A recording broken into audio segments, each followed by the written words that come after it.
Warren and Charlie, you're famous for making a deal over a day or two with nothing more than a handshake. You pride yourself on the small overhead of doing the diligence mostly yourself. Other successful acquisitive companies use teams of internal people, outside bankers, consultants, and lawyers to do diligence, often over many months to assess deals. Speed may be a competitive advantage. You've done some amazing deals. But does your diligence process also put us at greater risk? And if you're ever gone, how would you recommend Berkshire change how we approach deal making?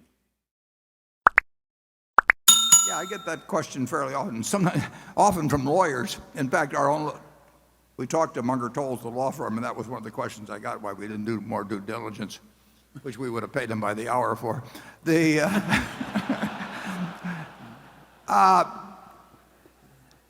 It's interesting.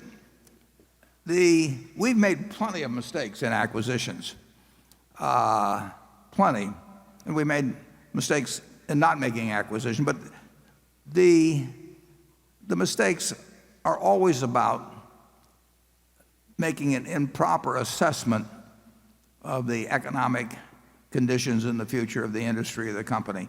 They're not a bad lease. They're not a specific labor contract.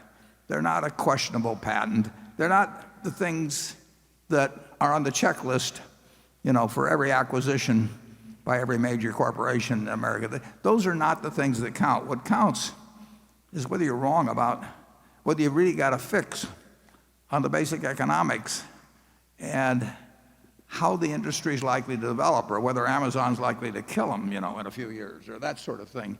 And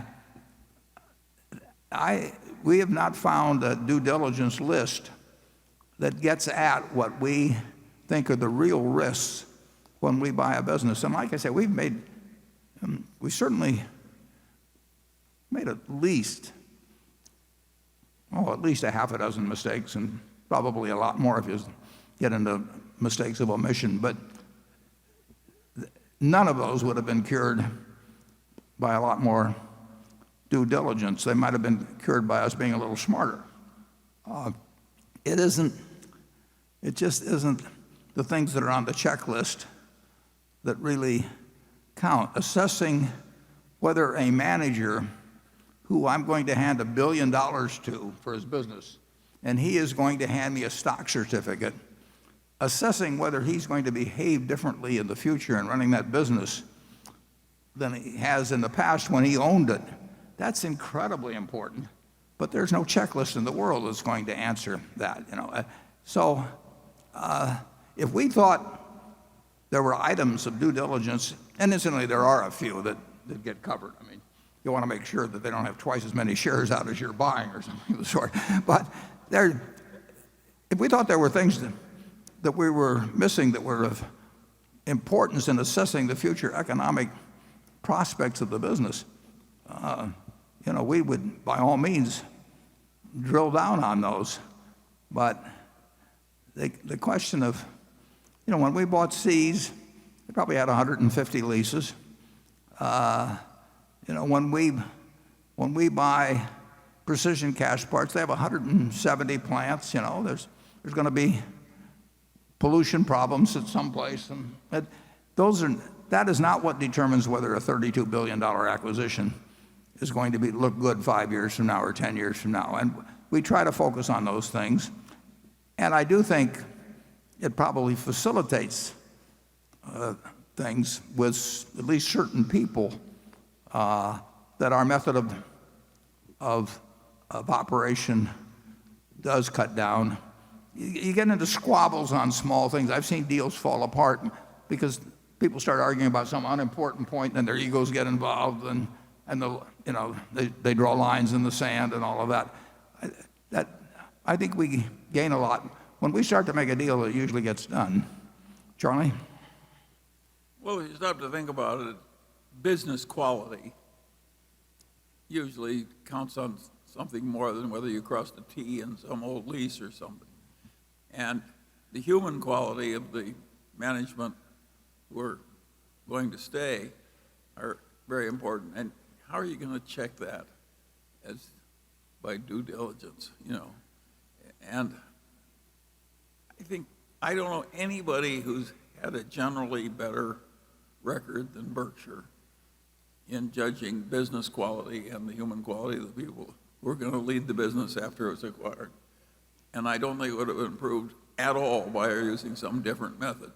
So I think the answer is that, for us at least, we're doing it the way we should. Negotiations that drag out have a tendency, they're more likely to blow up for some reason. I mean, people, they can get obstinate about very small points, and it's silly to be obstinate, but people get silly sometimes. So I like to keep things moving. I like to show a certain amount of trust in the other person, because usually trust comes back to you. But the truth is, there's some bad apples out there, and spotting them is not going to come from looking at documents. You really have to size up whether that person who's getting a lot of cash from you how they're going to behave in the future, because we're counting on them, and that assessment is as important as anything involved. We know all the figures and everything going in, and we know what we'll pay, and so we don't want things to get gummed up in negotiations. And I'm perfectly willing to lose small points here and then on a deal if I have the deal on the right terms. I don't believe in making and Tom Murphy taught me this. I mean, you just don't try and win every point. It's a terrible mistake. But you make a decent deal, and if you find something that bends a little different some way, that's okay. If you think it's bad faith and gives an indication of the character of the person you're dealing with, then you got another problem, and you're lucky if you find that out early. Charlie, any more? How many people who in this room who are happily married carefully check their spouse's birth certificate and so on? My guess is that our methods are not so uncommon as they appear. Yeah. I'll think about that.